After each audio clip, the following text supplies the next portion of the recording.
basketball team. They've done something that's never been done in University of North Carolina, won 11 straight. The seniors are leaving a tremendous legacy, and the phrase of "I've got your back" throughout the entire game. I mean, it didn't matter. I think the offense put the ball on the ground a couple times inside our own 20-something yard line, and defensively held them field goals in both those situations. So that's the epitome of who this team is. And they talk about having each other's back. They got it. What allowed them to be so effective in the first quarter? We ran the ball. I mean, our offensive line was dominant up front, when we were running the football, and I thought our guys on the perimeter did a great job.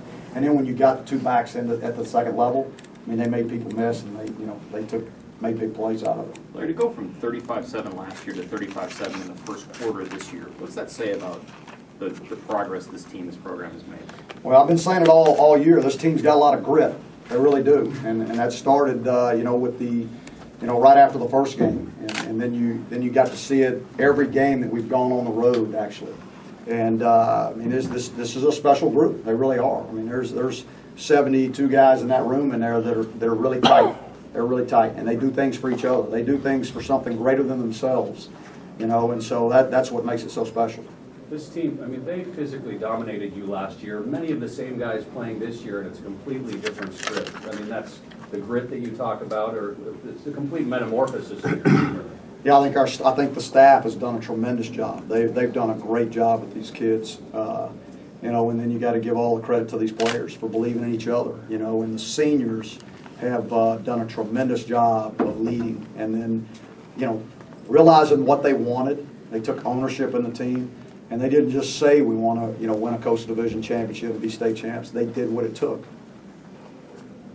to be state champs and to complete your second goal. You won the Coastal last week, won the state this week. Just the emotions behind that or surrounding that for you. That was pretty cool. It was really cool for them because those were the two goals we set back in January 6th. Those were the two, and to see all their hard work pay off throughout the entire year and to reach their goals. That's my dream, is for all of our players and our staff to be able to reach their dreams and goals. If we do that, then things are going to be pretty good for us. Does the message change now?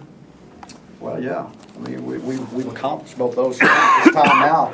Tomorrow when we come in, we got to reset our goals, and so we'll figure out what those seniors want to do and what they want to do with this team, and then we'll set a plan after that. Larry, is addressing the potential of making a playoff going to be addressed? Do you think that's going to be one of the goals that will be on the list? I don't know. It's going to be up to them. I don't know that unless they want to address it, I don't know that I will, because I don't know that how much we control that. I mean, we've done everything that we can do to this point, and now we've got to go and we've got to play the #1 team in the country.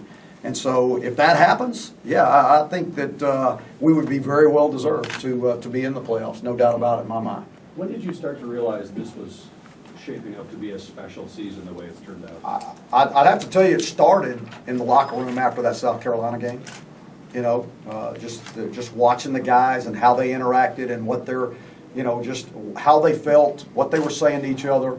And then probably the next thing was being 21 down, in Atlanta against Georgia Tech, against that offense and knowing what it can do. And so, and then I mean, every dang time we've gone on the road, you go to Pitt on a short week, that was tough, and they're ranked, and then you go to Virginia Tech when there's not a person in the stadium that wants you to win, and everybody's doing everything they possibly can, and these guys found a way to win. So, it's a special group. There's no doubt about it.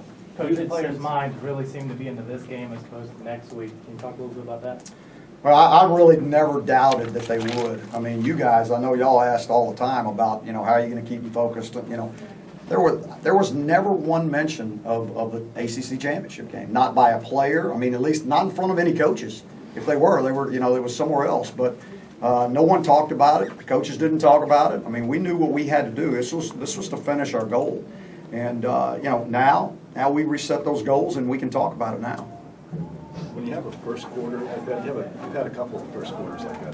Duke, Miami today, when things are really rolling. Can you ever sense that kind of thing is coming, or do you have like a good feeling? No, I had a great feeling before the game because of how they practiced on Tuesday, Wednesday, and Thursday.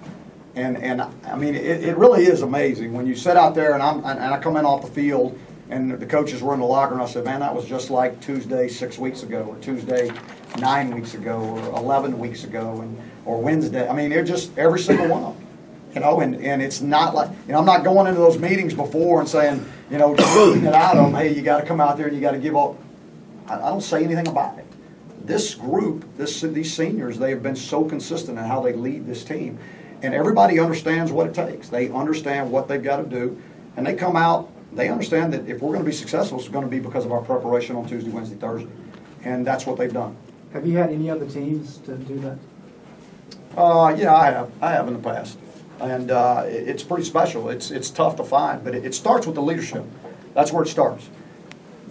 Everybody says they want to be Coastal Division champs, or you know, in the Coastal or ACC champs, but you know, the ones that really do what it takes to do it are the ones that make it, and that's what this group has done. How much of that was scripted in the first quarter? Like how many plays or whatever you guys scripted? We usually script about 12 to 15 plays. I think the first 12 were scripted till you get to third downs, and then we go to our third down calls. But you know, all the running game was good. I mean, there was no. We came in at halftime and we talked about what we wanted to do in the second half, and it was like, well, we just keep doing what we're doing in the running game. There's no changes to be made. We made some protection adjustments, you know, but other than that, we just ran what we were running, and because I mean, they hadn't taken it away yet. So it pretty much worked out the way you envisioned it in terms of. Yeah, you kind of hope, you know, but we didn't score in the second half. I mean, the second quarter, we got outscored in the second quarter. You know, I think we had the ball 2 times in the second quarter, and we turned it over down there in the going in. You know, so you know that wasn't good. Any concerns there? The turnovers, and NC State was able to get some even not in the short field, able to get some drives going. Things go that well in the first quarter. Is that natural? I always have concerns. I mean, we turn the football over, I'm concerned, because I know if we don't turn it over, we can win. You know, and when we put the ball on the ground or turn it over, it gives the other team an opportunity. You know, our defense is playing well enough to win football games when we don't turn it over. You know, and so, you know, yeah, they gave up some drives. I think there was 21 third downs. And that may be the first time I've ever seen that. You know, if that sheet's right, I don't know if I've ever been involved in that before.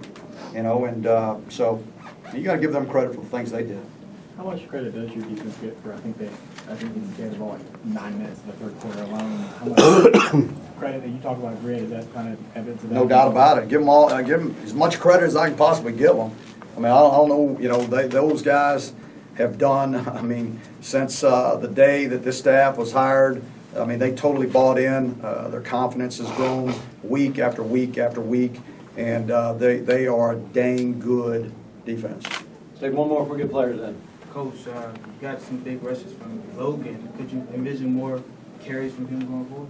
Possibly. Hey, when he's that hot and he gets at the second level and he's making people miss, I mean, you know, he can go the distance any time. And so it was nice to see that, you know, happen for him. Because again, he's another one. I mean, if you watch him in practice, and he's busting it every day in practice. I mean, he is busting it. And we keep track of their work capacity and yardage in a week and with the GPS units. And TJ is always up there. His work capacity is always as high as anybody's on the field. I mean, it's a tribute to him and his work ethic, and good things happen to people that work hard. All right, thank you. We'll have players probably